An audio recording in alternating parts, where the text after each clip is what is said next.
So here we have the Vauxhall Zafira SRI on a 16 plate. I'm going to start off by showing you around the outside of the car, and then we'll hop in and run through some controls on the inside.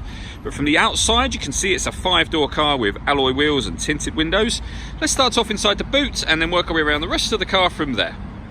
So as we approach the boot, you'll see we've got reversing sensors. Currently we've got 5 seats in place with the 2 rear ones folded down, so you can see how much boot space you have as a 5-seater. It's so easy to fold them up that you can do that with one hand. Just give the seat a pull, and then the same on the other side here.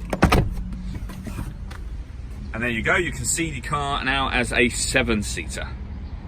So we're just going to work our way back round to the front of the car, and then we'll hop in and run through some controls on the inside.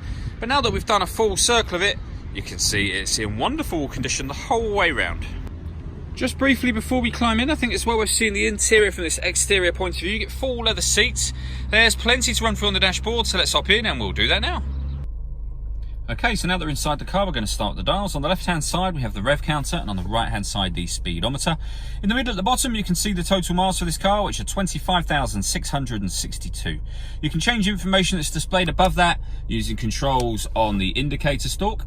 And then above that, we've got the coolant temperature gauge and fuel gauge for the car. If we back out to the steering wheel, on the left-hand side, we have cruise control. And on the right hand side we have stereo controls as well as phone controls just there. Of course, the phone controls can only be used after you've paired the phone, which is done by hitting this button, and then up on the screen here you can select to pair your phone.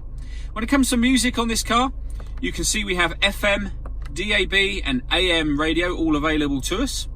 You can also listen to your own music as well. You can do that via the auxiliary and USB inputs, as well as the CD player just there.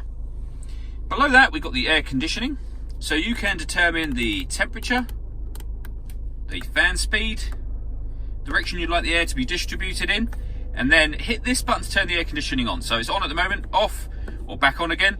You can recirculate the air that's in the car. That's a great way of heating it up or cooling it down quickly, depending on the temperature you set on this dial here, of course. And for those cold winter days, we have driver and passenger heated seats, both with 3 different heat settings each.